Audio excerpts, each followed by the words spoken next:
Assalamualaikum warahmatullahi wabarakatuh. Alhamdulillahirrabbilalamin. Assalatu wassalamu ala asrofil anbiya'i wal mursalin wa ala alihi wa sahbihi rasulillahi ajmain.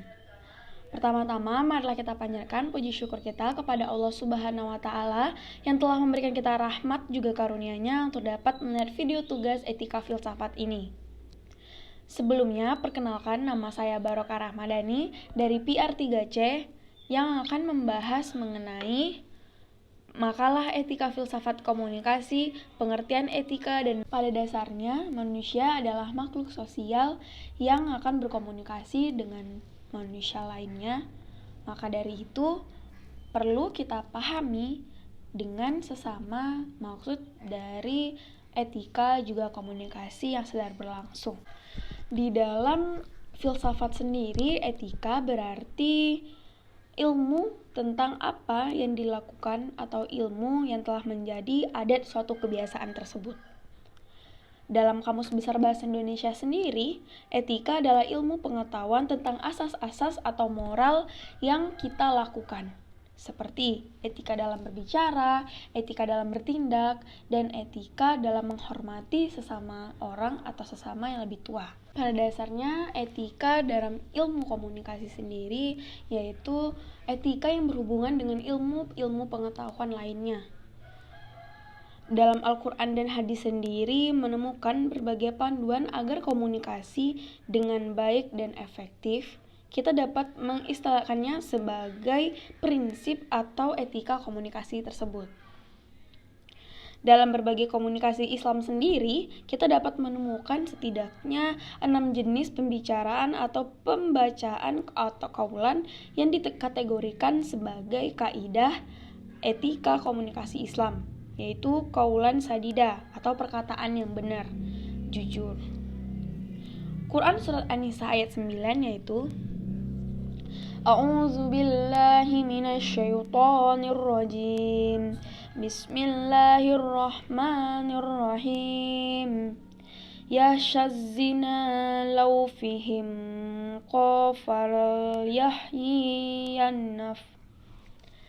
Yang artinya, dan hendaklah takut ditunjukkan kepada Allah orang-orang yang sekiranya mereka meninggalkan keturunan yang lemah di belakang mereka, yang mereka khawatirkan terhadap kesejahteraannya. Oleh sebab itu, hendaklah mereka bertakwa kepada Allah dan hendaklah mereka berbicara dengan tutur kata yang benar. Qaulan sadika. Nah, etika komunikasi sendiri mencoba untuk mengkolaborasikan standar antara etis yang digunakan oleh komunikator tersebut. Etika komunikasi sendiri mencoba mengkolaborasikan dengan berbagai 7 perspektif etika komunikasi yang bisa dilihat dalam perspektif yang bersangkutan. Antara lain, yang pertama ada perspektif politik. Dalam perspektif ini sendiri, etika mengembangkan suatu kebiasaan ilmiah dalam praktek komunikasinya. Nah, yang kedua ada etika manusia. Etika manusia sendiri adalah sifat manusia yang bisa menghargai atau menghormati sesama manusia di saat ia berkomunikasi nih teman-teman. Nah, yang ketiga ada perspektif biologis. Komunikasi perspektif biologis ini sendiri adalah transaksi dialog antara dua arah. Sikap dialogal adalah sikap setiap prinsip komunikasi sendiri yang ditandai oleh kualitas, kuantitas seperti keterbukaan, kejujuran, juga kerukunan antara kedua belah pihak komunikator. Nah, selanjutnya ada perbedaan etika dan juga etika. Nah, menurut Ki Hajar Dewantara, pengertian etika sendiri adalah suatu tindakan antara manusia yang ada dalam kebaikan ataupun keburukan dalam hidup seluruh manusia. Nah, pengertian etiket sendiri menurut para ahli dan juga pakar adalah beberapa tindakan yang sudah diatur dan juga diterapkan. Nah, selanjutnya ada hubungan filsafat dan etika dalam komunikasi. Seperti yang kita ketahui, filsafat adalah seperangkat keyakinan dan sikap-sikap, cita-cita atau aspirasi dan tujuan nilai-nilainya itu berprinsip menurut Seth Hock. Nah, Hubungan apa sih yang dimaksud dengan filsafat juga komunikasi? Pada dasarnya, komunikasi adalah interaksi antara dua individu yang menimbulkan suatu hubungan yang bernama komunikasi. Etika filsafat sendiri merupakan ilmu penyelidikan bidang tingkah laku manusia, yaitu mengenai kewajiban manusia, perbedaan baik buruk, juga merupakan ilmu filsafat tentang perbuatan manusia itu sendiri. Maka dari itu, kenapa etika juga komunikasi itu selalu berkaitan? Kan apalagi dalam contoh sederhananya, kita jika berkomunikasi dengan komunikator kita harus memiliki etika yang baik terhadap komunikator agar komunikator itu merasa nyaman saat berkomunikasi dengan kita. Maka timbullah komunikasi timbal balik. Nah, pada dasarnya manusia tidak akan lepas dari yang namanya komunikasi, dan komunikasi itu tidak akan baik jika tidak adanya etika. Maka dari itu, Tuhan Yang Maha Esa sendiri memahami maksud dari etika dalam berkomunikasi, yaitu harus memiliki etika yang baik, juga memahami komunikator kita sendiri.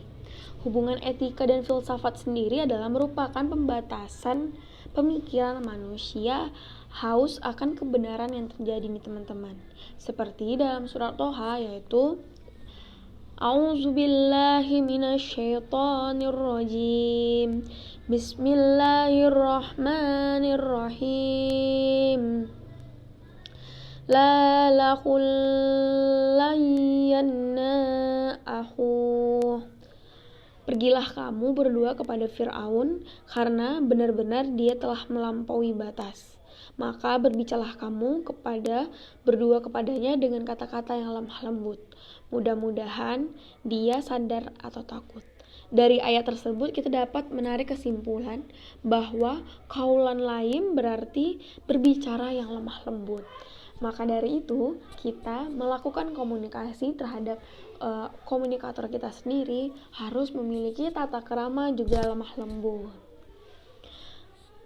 Demikianlah pembahasan tentang etika filsafat sendiri. Semoga pembahasan ini menjadi pembelajaran kedepannya lebih baik dalam kita berkomunikasi.